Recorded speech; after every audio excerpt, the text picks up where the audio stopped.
मैं क्रेडिट में विश्वास नहीं करता, लेकिन ये जरूर है कि मेरे गांव तक पहुंचने के तो मुझे प्रयास करना ही ना पड़ा जी। मैं सारे बिहार के सारे सड़कों का क्रेडिट मैं नहीं दूंगा, लेकिन कम से कम मेरे गांव तक पहुंचने के, मेरे आने के पहले तो नहीं हो पा रहा था। जब ये तो और दलों में कमी है कि भारतीय जनता पार्टी को लगता है कि कोई तिलक लगा लेगा तो भारतीय जनता पार्टी का समर्थक हो जाएगा, कोई भारत माता की जय कह देगा तो भारतीय जनता पार्टी का समर्थक कहाएगा।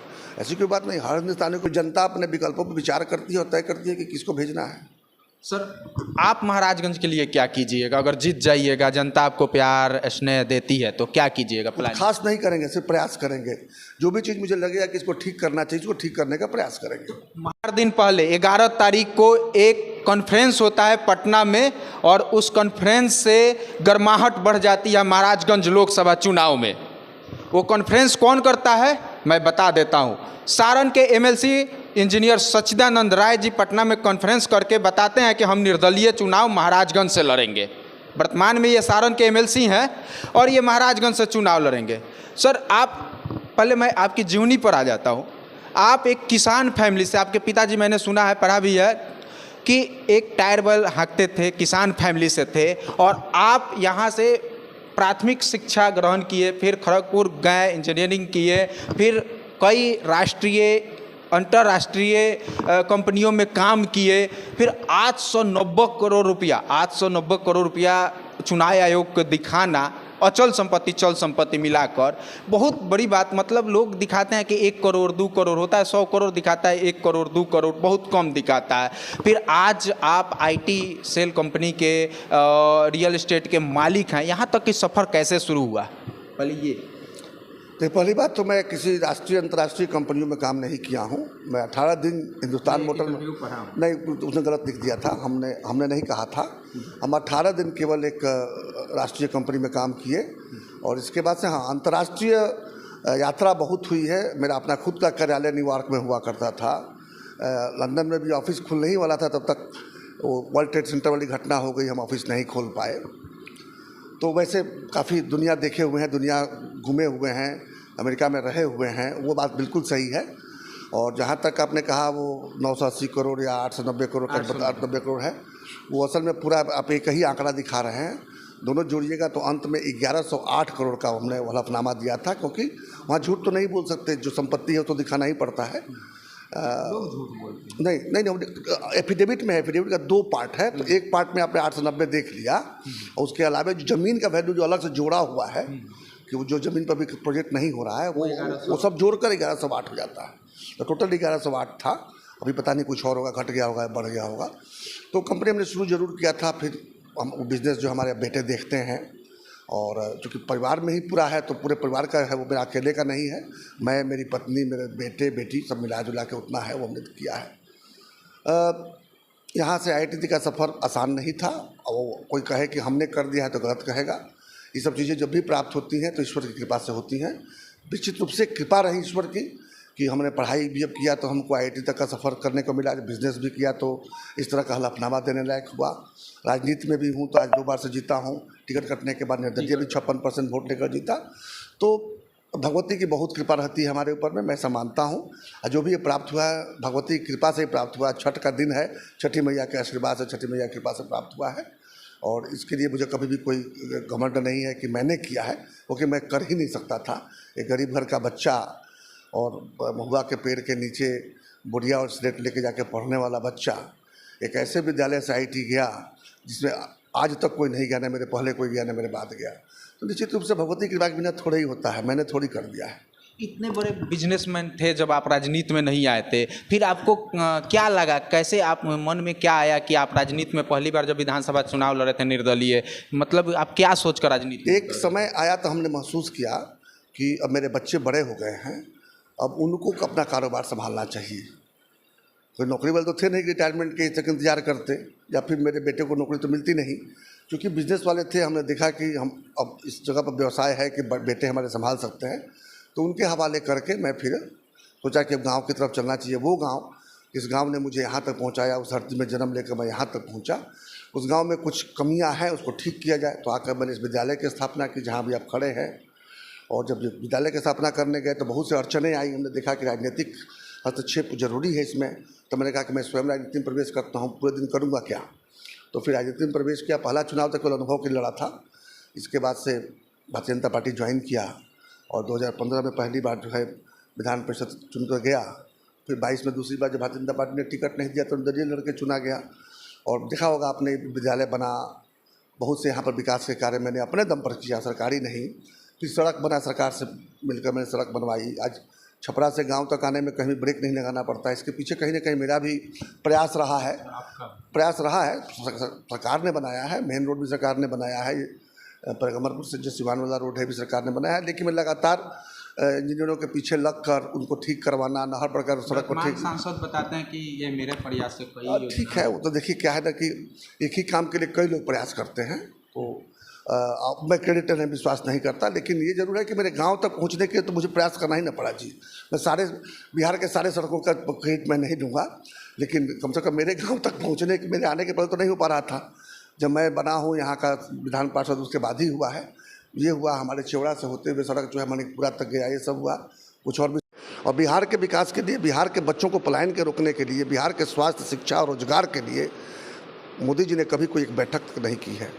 यही मुझे खराब लगा। बाकी मोदी जी जितना भी देश के लिए कर रहे हैं बहुत अच्छा कर रहे हैं, मैं हर कार्य की सराहना करता हूँ। तो आप बिहार की आवाज़ उठाएंगे, महाराजगंज की आवाज़ उठाएंगे? निश्चित रूप से। यहाँ से प्रतिनिधि किससे जाता है? प्रधानमंत्री तो पूरे देश के लिए काम करता है, लेकिन प्रतिनिधि अपने क्षेत्र की बात करता है। इसलिए तो प्रतिनिधित्व वाला जो सिस्टम बनाया गया है। ये तो सीधे प्रधानमंत्री नहीं खड़ा हो गए होते यहाँ से, अब पूरे इंडिया भर के लोग प्रधानमंत्री को सीधे वोट कर दिए होते। बीच में एक सांसद की क्यों आवश्यकता पड़ती है? सांसद की इसलिए आवश्यकता पड़ती है कि वो सांसद अपने संसदीय क्षेत्र का या जिस राज्य से वो आता है उस राज्य के मुद्दों को सदन तक पहुँचाएगा, सरकार तक पहुँचाएगा। अगर उसी पार्टी के प्रधानमंत्री हैं तो प्रधानमंत्री तक भी पहुँचाएगा। यही तो काम है उसका कि प्रयास करे। मैं तो बार बार जो कह रहा हूँ कि हमारे सांसद जी ने नहीं किया है वो है कि प्रयास नहीं किया है। अब मैं जो करता हूँ वो है कि मैं प्रयास करता हूँ। सफलता की कोई गारंटी नहीं, कोई क्रेडिट नहीं। जो हो गया हो गया, ईश्वर ने चाहा इसलिए हुआ, सरकार ने किया इसलिए हो गया। लेकिन मैं प्रयास किया उतना ही का मैं क्रेडिट ले सकता हूँ कि मैंने प्रयास किया। अब वो सड़क की बात ही करते हैं, मैंने प्रयास किया था। अगर तेजस्वी जी मना करते तो मैं क्या करता? अब कर दिया तो बहुत बहुत साधुवाद कि उन्होंने कर दिया। अब उसके लिए हम क्रेडिट लें, हमारे सांसद महोदय क्रेडिट लें, जो है सब क्रेडिट लें, कोई फर्क नहीं पड़ता। जनता का काम हुआ, जनता का काम हुआ, वो आवश्यक है। अभी विद्यालय बना है, मैं कहता हूँ कि मैंने विद्यालय बना दिया, ये कर दिया। अरे यार, पर प्रयास किया, विद्यालय बना, बच्चे यहाँ पढ़ते हैं, खुश होते हैं। निश्चित रूप से कहीं जाते होंगे तो प्रशंसा करते होंगे मेरी। मुझे कहने की क्या जरूरत है कि मैंने अच्छा काम किया? अच्छा काम किया तो लोग मेरी प्रशंसा करेंगे, मुझे कहने की क्या जरूरत है? सर लास्ट में बता दीजिए आप अपने महाराजगंज के लिए क्या कीजिए? ये सवाल का आंसर मुझे नहीं मिला। बड़ा क्या कीजिएगा? बढ़िया से मैंने आंसर दिया है। लोकसभा में मैं महाराजगंज के तकलीफों को, महाराजगंज की समस्याओं को, महाराजगंज के मुद्दों को मजबूती से उठाऊंगा और उनको ठीक करने का प्रयास करूंगा। यही मैं कर सकता हूं। एक सांसद उससे अधिक नहीं कर सकता है।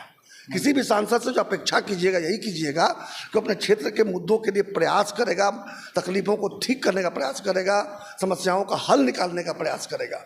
अगर प्रयास करेगा तो वादे अक्सर टूट जाते हैं, कोशिशें कामयाब होती हैं। कहा जाता है मोदी जी के राज्य में महंगाई हो गया है, 10 सालों में महंगाई चरम पे है। देखिए, महंगाई तो हमेशा बढ़ता ही है, कभी महंगाई घटता नहीं है। तो महंगाई पर तो मैं बहुत ज़्यादा नहीं बोलूँगा, लेकिन हाँ, बिहार के लोगों को महंगाई बहुत महसूस इसलिए होता है कि बिहार में बेरोजगारी में होता है। बेरोजगारी के चलते जब इनकम ही नहीं है तो कितना भी सस्ता कर दीजिएगा उनके लिए तो महंगाई रहेगा ना। वरना महंगाई बढ़ी है और 1,78,000 करोड़ का जीएसटी आ रहा है, 1,86,000 करोड़ का जीएसटी आ रहा है। तो 1,86,000 करोड़ जीएसटी आ तो कोई खरीदता होगा तभी ना जीएसटी आ रहा है जी। तो महंगाई बढ़ने के बावजूद अगर रोजगार रहे, काम रहे, आमदनी रहे तो वो महंगाई महसूस नहीं होता है। बिहार की समस्या बेरोजगारी है और पलायन है।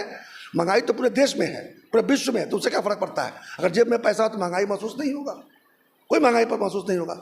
लेकिन अगर जेब में पैसा ही नहीं रहेगा तो फ्री छोड़ के कोई चीज़ हम दे ही नहीं पाएंगे। चुनाव के पहले ये सब बात तो बड़े बड़े नेता करते हैं, बिहार के सारे नेता 40 सांसद हैं करते थे चुनाव से पहले, लेकिन सदन में एक बार आवाज़ नहीं। बिहार के मजदूरों के लिए, महंगाई के लिए, रोजगार के लिए सबसे बड़ी समस्या है। तो मैं ट्रेन भर भर के, आप देखते होंगे ट्रेन का वीडियो, ट्रेन भर भर के जाता है। भाई साहब, मैं यही तो कह रहा हूँ कि जो यहाँ से जीत कर जाते हैं सांसद बन के, उनको अपने क्षेत्र के लिए प्रयास करना चाहिए। प्रयास में क्या करना है? जो सबसे बड़ी समस्या है वो है बेरोजगारी। अब बेरोजगारी कैसे दूर होगा? पहली बात तो बच्चों को पढ़ाना होगा, प्रशिक्षित करना होगा, यहाँ पर कल कारखाने लगाने होंगे, उद्योग धंधे लगाने होंगे, तब न जाके बेरोजगारी दूर होगा।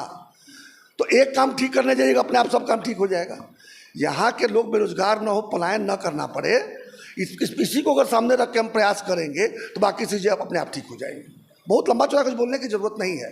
मैं भाई देखो भाई, मैं तो विज्ञान का छात्र रहा हूँ, गणित का छात्र रहा हूँ, मैं तो फार्मूला पर काम करता हूँ।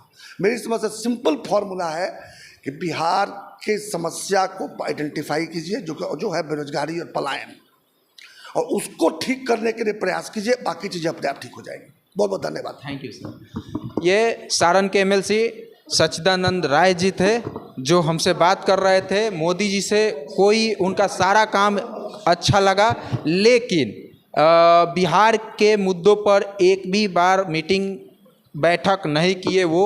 मैं बिहार के लिए, महाराजगंज के लिए काम करूंगा, ये इनकी बात। जय हिंद। मैं कभी कुछ नहीं किया, जो भी किए भगवान किए हैं, उन्हीं की कृपा से होता है, लेकिन मैं प्रयास करता हूँ मैं इसकी बात। बार बार भगवान की नाम ले रहे हैं, तो धर्म के लिए मोदी जी काम कर रहे हैं, बीजेपी भारतीय जनता पार्टी धर्म के लिए, राष्ट्र के लिए काम कर रही है। फिर आप भारतीय जनता पार्टी से यहाँ सांसद हैं, फिर आपको मतलब क्यों चुनाव में उतरना पड़ रहा है? विकास का रफ्तार भी तेज है, कहा जा रहा है इस बार 400 पार, मोदी जी बहुत तेज़ी से काम कर रहे हैं। भाजपा को किसने मोनोपोली दे दिया है कि भगवान की बात वही कर सकते हैं और कोई नहीं कर सकता है? नहीं, अच्छा वही बात कर सकते हैं। जय श्री राम कोई वॉर कराई है क्या कि जय श्री राम बोल के किसी को भाला मार दो? जय श्री राम तो बड़ी मन की शांति के लिए किया जाता है, भाला मारने के लिए थोड़े जय श्री राम किया जाता है या जय श्री राम किया जाता है।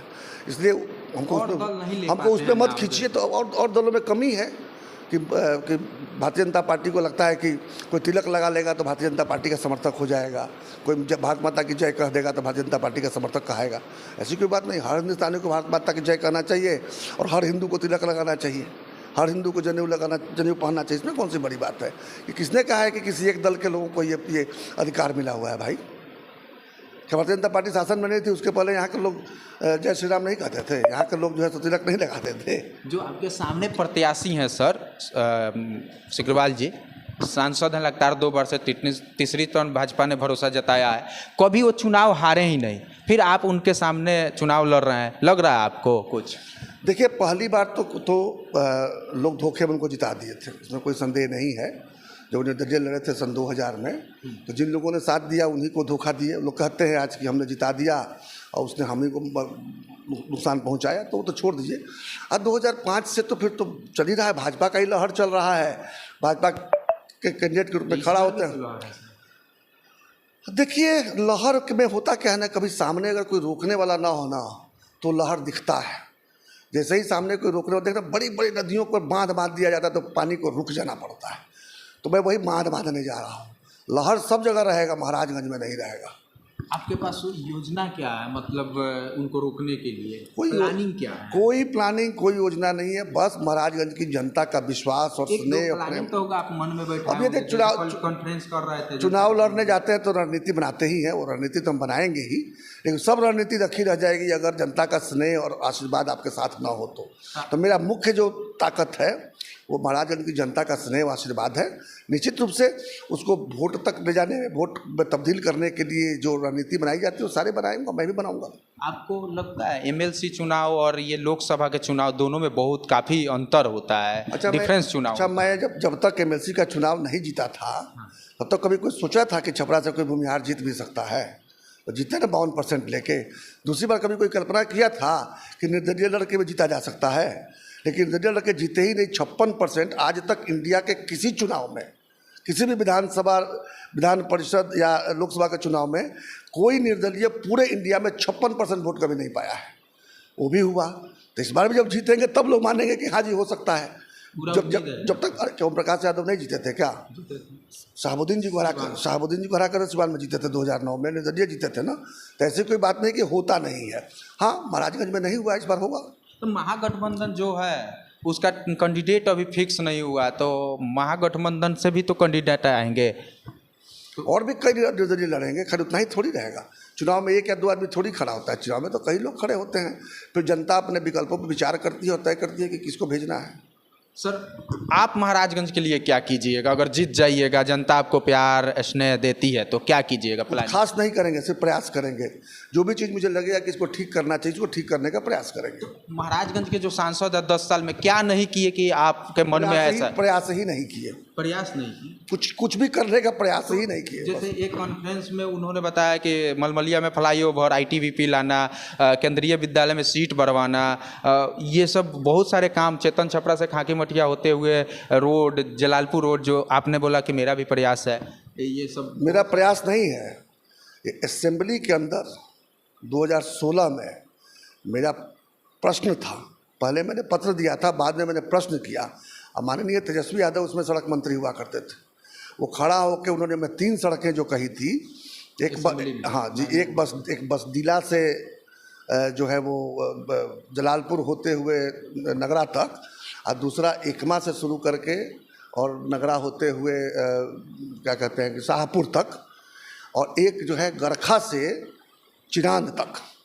ये 3 सड़कों का एक पैकेज, लगभग 200 करोड़ रुपये का पैकेज था, वो पास हुआ था। और मेरे प्रश्न पर तेजस्वी यादव जी ने खड़ा होकर मुझसे कहा था, सजदा बाबू निश्चिंत रहिए, ये तीनों मैंने पास कर दिया है और तीनों सड़कों का जो है सो इसी सत्र में काम शुरू हो जाएगा। तब काम शुरू हुआ था, वो मेरे फेसबुक पर होगा, आप देख लीजिएगा। लिखित प्रश्न, लिखित उत्तर। आईटीबीपी में सांसद थोड़े ही हूँ, और आईटीबीपी को तो कहीं ना कहीं आना ही था। अब कोई कहे कि मेरे प्रयास से आया तो अच्छी बात है, शायद उन्होंने प्रयास किया होगा, लेकिन जहाँ तक मुझे याद है वो आईटीबीपी वाला उनका प्रयास नहीं था, वो जरूरत थी यहाँ भाजपा में थे। नहीं तो भाजपा में कहा कि मैं हमेशा हर बात में हाँ मैं हाँ थोड़ी मिलाया हूँ, इसीलिए तो मेरे साथ में वैसा हुआ कि टिकट काटा गया। मैं ज़बरदस्ती हाँ मैं हाँ नहीं मिलाता। मैं कभी कुछ जगह गलत है तो गलत कहूँगा, सही को सही